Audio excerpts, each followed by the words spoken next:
ಅಂತರಂಗ ಧಾರವಾಡ 79ನೆಯ ಸ್ವಾತಂತ್ರ್ಯೋತ್ಸವದ ಪ್ರಯುಕ್ತ ಪ್ರಸಂಗಗಳು ಕಥಾಸ್ಪರ್ಧೆ. ಎಸ್ ಮಮತಾ ಮೂರ್ತಿ, 13 ಸೋಪಾನ ಮುಖ್ಯ ರಸ್ತೆ, ಗೌರಿಶಂಕರ ನಗರ, ಮೈಸೂರು 570025. Phone number 9480720614. ನೆನಪಿನ ಬುತ್ತಿ.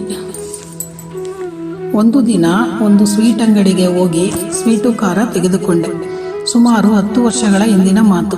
ಹಾಗೆಲ್ಲ ನೆಂಟರಿಷ್ಟರು, ಬಂಧು ಬಳಗ, ಸ್ನೇಹಿತರು ಮತ್ತು ಮಕ್ಕಳನ್ನು ನೋಡಲು ಹೋಗುವಾಗ ಹಣ್ಣು ಹಂಪಲು, ಸ್ವೀಟು ಖಾರ, ಬಿಸ್ಕಟ್ಟು ಮುಂತಾದ ತಿನಿಸುಗಳನ್ನು ತೆಗೆದುಕೊಂಡು ಹೋಗುವುದು ವಾಡಿಕೆ. ಇನ್ನೂ ಕೆಲವರು ಮನೆಯಲ್ಲಿ ಸಿಹಿ ಮತ್ತು ಖಾರ ಕರಿದ ತಿಂಡಿಗಳನ್ನು ಮಾಡಿಕೊಂಡು ಹೋಗುತ್ತಿದ್ದರು. ಈಗೆಲ್ಲ ಈ ರೀತಿ ನೀತಿಗಳೆಲ್ಲ ತುಂಬ ಕಡಿಮೆಯಾಗಿದೆ. ಈಗಲೂ ಕೆಲವರು ಇದನ್ನೆಲ್ಲ ಪಾಲಿಸಿಕೊಂಡು ಬರುತ್ತಿದ್ದಾರೆ. ಈಗಿನ ದಿನಗಳಲ್ಲಿ ನೆಂಟರ ಮನೆಗಳಿಗೆ ಹೋಗುವುದೇ ಕಡಿಮೆಯಾಗುತ್ತಿದೆ. ಯಾಕೆಂದರೆ ಯಾರಿಗೂ ಸಮಯವೇ ಇಲ್ಲ ಎನ್ನುವಂತಾಗಿದೆ. ಒತ್ತಡದ ಜೀವನ ಶೈಲಿ ಎಲ್ಲರನ್ನೂ ಕಟ್ಟಿಹಾಕಿದೆ. ಪ್ರತಿಯೊಂದು ವ್ಯವಹಾರವು ಫೋನಿನಲ್ಲೇ ನಡೆದು ಹೋಗುತ್ತಿದೆ. ಹುಟ್ಟುಹಬ್ಬ, ಸೀಮಂತ ಶಾಸ್ತ್ರ, ತೊಟ್ಟಿಲು ಶಾಸ್ತ್ರ, ಎಂಗೇಜ್ಮೆಂಟ್, ಮದುವೆ ಇನ್ನು ಮುಂತಾದ ಸಮಾರಂಭಗಳಿಗೆಲ್ಲ ವಾಟ್ಸಪ್ನಲ್ಲಿ ಮೆಸೇಜ್ ಹಾಕಿದರೆ ಮುಗಿಯಿತು, ಅಥವಾ ಒಂದು ಫೋನ್ ಕರೆ ಮಾಡಿದರೆ ಆಯಿತು. ಈಗೀಗಂತೂ ಮದುವೆಗಳಿಗೂ ಸಹ ಫೋನ್ ಕರೆಯೇ ಗತಿ. ಏಕೆಂದರೆ ಕರೆಯಲು ಇವರಿಗೆ ಪುರುಸೊತ್ತಿಲ್ಲ, ಅಥವಾ ಅಪ್ಪಿತಪ್ಪಿ ಅವರುಗಳ ಮನೆಗಳಿಗೆ ಹೋದರೆ ಅವರುಗಳು ಮನೆಯಲ್ಲಿ ಇರುವುದಿಲ್ಲ. ಸಾಮಾನ್ಯವಾಗಿ ಬೀಗ ಜಡಿದಿರುತ್ತಾರೆ. ಈಗೆಲ್ಲ ಸ್ತ್ರೀ ಪುರುಷರೆಲ್ಲರೂ ಉದ್ಯೋಗಸ್ಥರೇ ಆಗಿರುವುದರಿಂದ ಯಾರೂ ಮನೆಯಲ್ಲಿರುವುದಿಲ್ಲ. ಏನೋ ವಯಸ್ಸಾದವರು ಮನೆಯಲ್ಲಿದ್ದರೆ ಇದ್ದ ಹಾಗೆ, ಇಲ್ಲದಿದ್ದರೆ ಇಲ್ಲ. ಮೊದಲೆಲ್ಲ ನೆಂಟರುಗಳು ಬಂದರೆ ಎಷ್ಟು ಸಂಭ್ರಮ. ಮನೆಯಲ್ಲಿ ಸಿಹಿ ಭಕ್ಷ್ಯ ಭೋಜ್ಯಗಳು ತಯಾರಾಗುತ್ತಿತ್ತು. ಒಗ್ಗರಣೆ ಗಮಲು ಸುತ್ತಮುತ್ತಲಿನ ಮನೆಗಳಿಗೆ ನೆಂಟರು ಬಂದಿರುವುದನ್ನು ಸಾರುತ್ತಿತ್ತು. ಹಾಲು, ಮೊಸರು, ಟೀ ಪುಡಿ, ಸಕ್ಕರೆ, ಏನೇ ವಸ್ತುಗಳು ತಕ್ಷಣ ಬೇಕಾಗಿದ್ದರೆ ಪಕ್ಕದ ಮನೆಗಳಲ್ಲಿ ತೆಗೆದುಕೊಳ್ಳುತ್ತಿದ್ದರು. ಒಬ್ಬರ ಮನೆಗೆ ನೆಂಟರು ಬಂದರೆ ಅಕ್ಕಪಕ್ಕದ ಮನೆಗಳು ಸಹಕರಿಸುತ್ತಿದ್ದರು.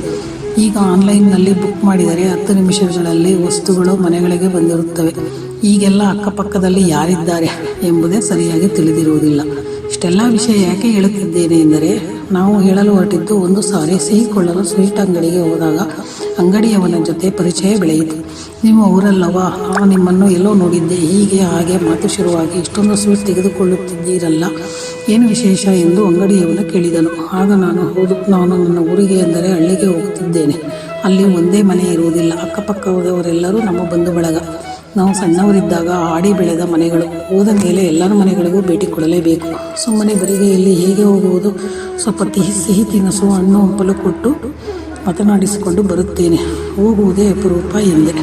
ಆಗ ಅವನು, ಅದು ಸರಿ ಎನ್ನಿ ಎಂದು ನಿಟ್ಟುಸಿರುಬಿಟ್ಟನು. ಆಗ ನಾನು, ಏಕೆ ಬೇಸರದಿಂದಿದ್ದೀರಾ ಎಂದೆ. ಅದಕ್ಕೆ ಅವನು ಒಂದು ಮಾತು ಹೇಳಿದ.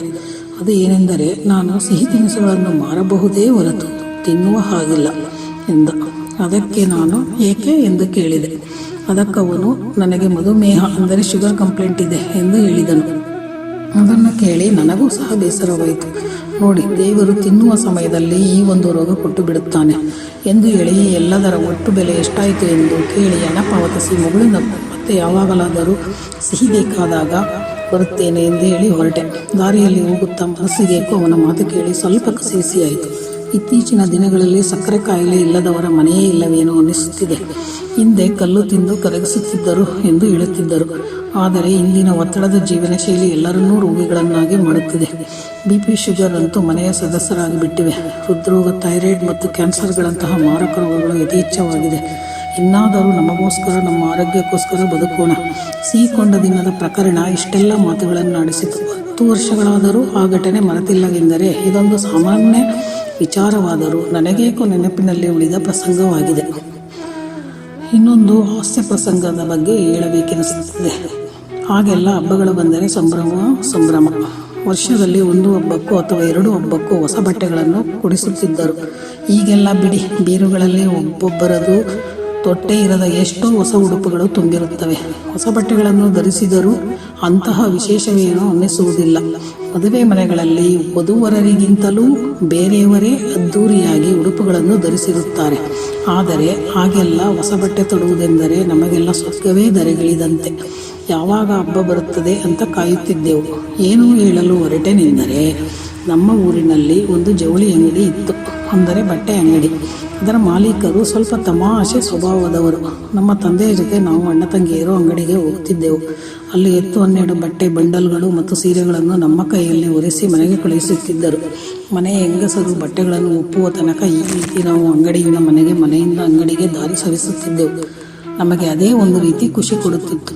ಏಕೆಂದರೆ ಮನೆಯ ಹೆಂಗಸರುಗಳು ಅಂಗಡಿಗಳಿಗೆ ಬರುತ್ತಿರಲಿಲ್ಲ. ಅಣ್ಣ ಇದರಲ್ಲಿ ಸ್ವಲ್ಪ ಬೇರೆ ಕಲರ್ ಕೊಡಿ ಅಂತಲೋ ಅಥವಾ ಬೇರೆ ಡಿಸೈನ್ ಕೊಡಿ ಅಂತಲೋ ಮನೆಯವರು ಹೇಳಿದ್ದಾಗೆ ಹೇಳುತ್ತಿದ್ದೆವು. ಹೀಗೆ ಒಂದು ಸಾರಿ, ಅಣ್ಣ ಇದು ಸಣ್ಣ ಹೂವಿನದಂತೆ, ಇದರಲ್ಲಿ ಸ್ವಲ್ಪ ದೊಡ್ಡ ಹೂವಿನದು ಬೇಕಂತೆ ಎಂದು ಕೇಳಿದೆ. ಆಗ ಅವರು ಏನು ಹೇಳಬೇಕು, ಮಳೆ ಬೀಳಲಿ ಹೂಗವ್ವ, ಹೂವು ದೊಡ್ಡದಾಗಿ ಅರಳುತ್ತದೆ, ಆಗ ಬಾ ಕೊಡ್ತೀನಿ ಎನ್ನುವುದೇ ಅವರು ಆಡಿದ ಆ ತಮಾಷೆಯ ಅಥವಾ ವಿಡಂಬನೆಯ ಮಾತು. ಸುಮಾರು 45 ವರ್ಷಗಳಾದರೂ ಇನ್ನೂ ಮರೆತಿಲ್ಲವೆಂದರೆ ಅದೊಂದು ಅದ್ಭುತ ಹಾಸ್ಯ ಪ್ರಸಂಗವೇ ಸರಿ ಎಂದೆನಿಸುತ್ತಿದೆ ನನಗೆ. ಹೀಗೆ ಜೀವನದಲ್ಲಿ ಎಷ್ಟೋ ಹಾಸ್ಯ, ಸಂತಸ, ಕಹಿ ಮತ್ತು ಸಂಭ್ರಮದ ಪ್ರಸಂಗಗಳು ನಡೆದಿರುತ್ತವೆ. ಅದರಲ್ಲಿ ಕೆಲವು ಪ್ರಸಂಗಗಳನ್ನು ಮರೆಯಲೇ ಸಾಧ್ಯವಾಗುವುದಿಲ್ಲ. ಇಂತಹ ಪ್ರಸಂಗಗಳು ಎಲ್ಲರ ಬಾಳಲ್ಲಿ ಅದೆಷ್ಟು ನಡೆದಿರುತ್ತವೋ ಅವುಗಳನ್ನು ಮೆಲುಕು ಹಾಕುವುದೇ ಒಂದು ಚೇತೋಹಾರಿ ವಿಷಯ.